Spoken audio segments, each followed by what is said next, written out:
Former MSNBC host Joy Reid says that she and her Black friends will not be celebrating the 4th of July because it's a celebration for slaveholders. Because in many ways, and with apologies to my dear spicy white friends, because I know that my white brothers and sisters do love a 4th of July. It is Independence Day. Everybody's barbecuing. It's a thing. I can promise you, Black folks, we will take that day off. We will barbecue because we off. But Black people, that nobody Black I know is really excited about the 4th of July, because it is what Frederick Douglass said it is. It is the celebration of slaveholders who freed themselves from having to pay taxes to the crown for their slave empire.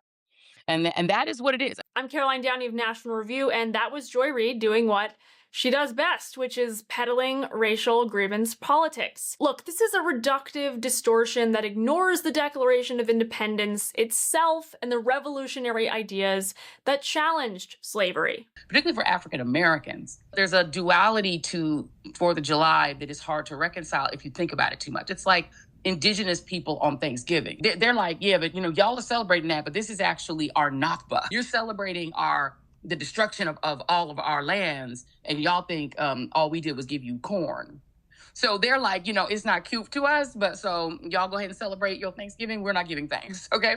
And the Black people feel that way about 4th of July. Whereas Juneteenth, to me, is the real thing that 4th of July is, because we really were not a democracy until we ended slavery. Right. And then we were really not a democracy until the people who lost the Civil War were finally forced to affirm and act upon the 13th, 14th, and 15th Amendments, which they were not forced to do until the 6th. By the way, late. First, let's address Reid's claim that Independence Day was really Financial Liberation Day for slave owners and nothing more. The road to 1776 wasn't about dodging taxes to protect slavery. It was about no taxation without representation. The British Parliament imposed taxes like the Stamp Act of 1765 and the Townshend Acts on colonists in America who had no elected voice in Parliament. Colonists paid far less in taxes than people in Britain itself, yet they were treated as subjects without rights. The colonists' revolt against the British Crown wasn't in protest of burdensome tax rates like other tax rebellions in history. This tax revolt was notable because it was born of the idea that taxation without representation is tyranny. They weren't fighting to keep a slave empire tax-free. They were fighting the principle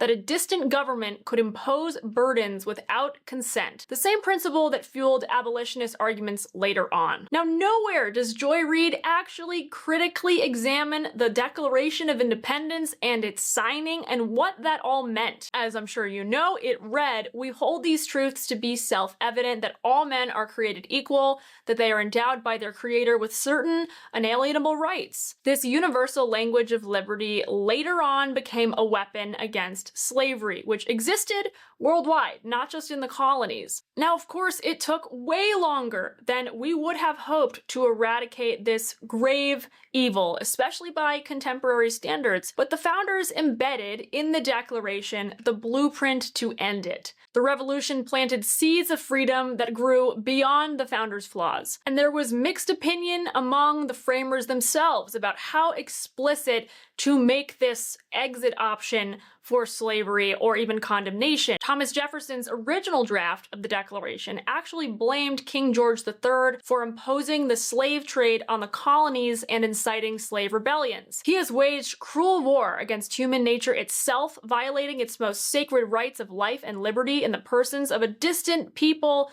who never offended him, captivating and carrying them into slavery in another hemisphere or to incur miserable death in their transportation thither. This piratical warfare, the opprobrium of infidel powers, is the warfare of the Christian king of Great Britain. He has prostituted his negative for suppressing every legislative attempt to prohibit or to restrain an execrable commerce determined to keep open a market where men should be bought and sold, and that this assemblage of horrors might want no fact of distinguished dye. The passage was ultimately removed to preserve unity with the Southern southern colonies, which was unfortunate. Jefferson also argued, though, in his notes on the state of Virginia, that slavery would morally corrupt Americans just by engaging in the practice, and it would make them incapable of being good Republican citizens. And we know from John Adams and the writings of other founders of that time that exercising private virtue was considered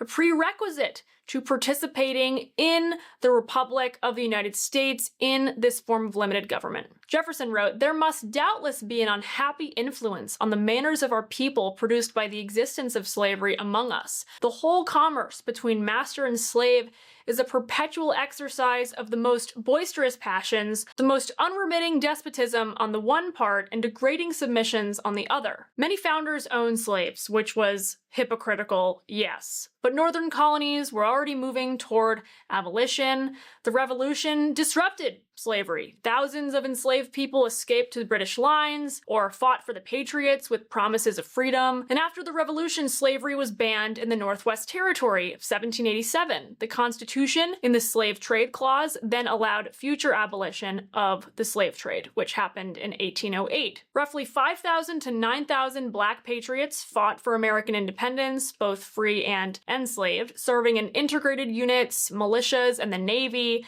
They fought at Lexington, Bunker Hill, and Yorktown. Crispus Attucks, a Black man, was the first casualty of the American Revolution. So Black Americans weren't passive bystanders in the forging of America. They were co-creators. Later, Black soldiers fought in every major US war, helping secure and expand those freedoms. Now, going back to what Joy Reid said about Frederick Douglass, Douglass in 1852 called July 4th a day of hypocrisy for the enslaved, yes. But he celebrated the principles of the Declaration as anti-slavery ammunition. In his landmark 1852 speech in Rochester, New York, he argued these universal rights of political freedom and natural justice are the ultimate tools for abolishing slavery and preserving the Republic, and those ideas were enshrined in the Declaration. Douglass said, "I have said that the Declaration of Independence is the ring bolt to the chain of your nation's destiny. So indeed, I regard it. The principles contained in that instrument are saving principles.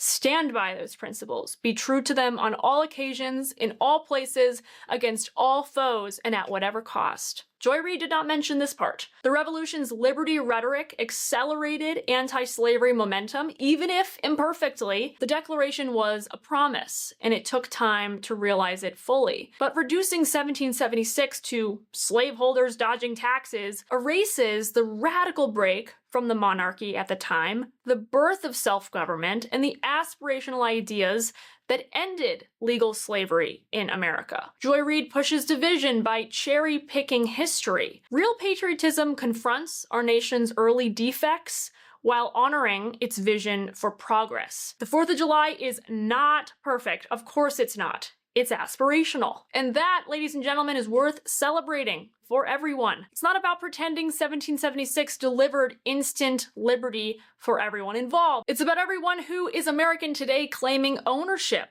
of the experiment as full participants in its important journey. Barbecues and fireworks are for those ideals in the Declaration of Independence: life, liberty, and the pursuit of happiness. Leave your thoughts below. I promise I read every single one of your comments, and if you want to keep the party going, make sure you hit that subscribe button. I'm Caroline Downey of National Review, signing off.